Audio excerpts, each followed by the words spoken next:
Mr. Vice Chairman, sir, at the outset, I would like to express my gratitude to the honorable members on both sides of the House for participating in the discussion and making very valuable suggestions.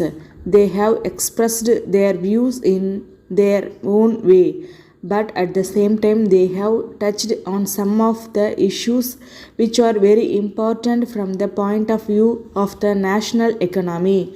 I would like to say that the views that they have expressed are due to any political consideration, but they are really expressed in the national interest. In this connection, I was happy that there was at least one honorable member who said that we should face the question of economy from a national point of view. If you go through the budget speech, we will find that the basic aims are national growth and social justice.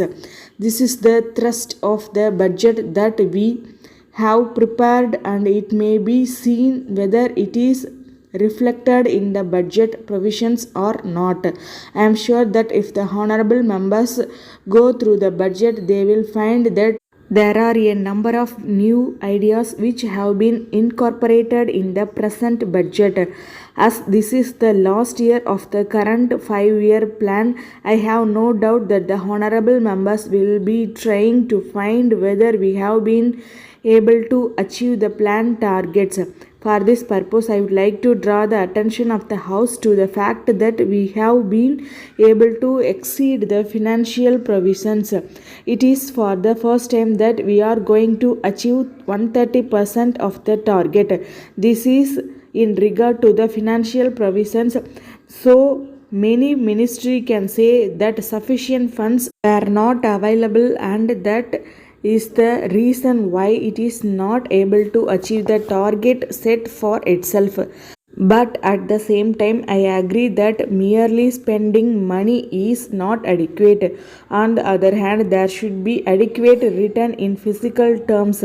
That is why we have been making provisions every year with a view to seeing that the various sectors are able to achieve the targets that they have set for themselves. If the honorable members go through the documents which have been presented to the House, they will find that there are 2 or 3 things which are very important.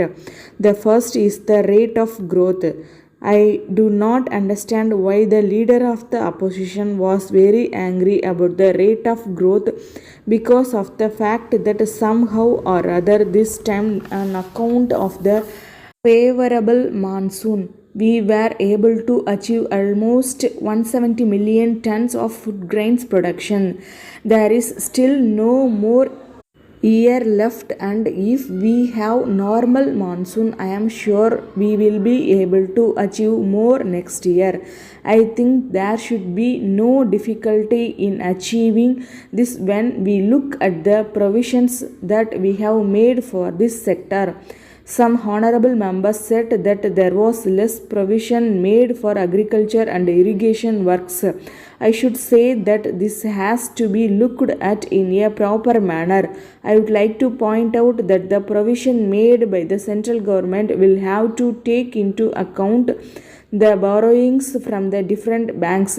In addition, as this is the primary responsibility of the state governments, both figures will have to be added together with the money from the banking sector. If it is looked at in this way, I am sure honorable members will be fully convinced that there is enough money available.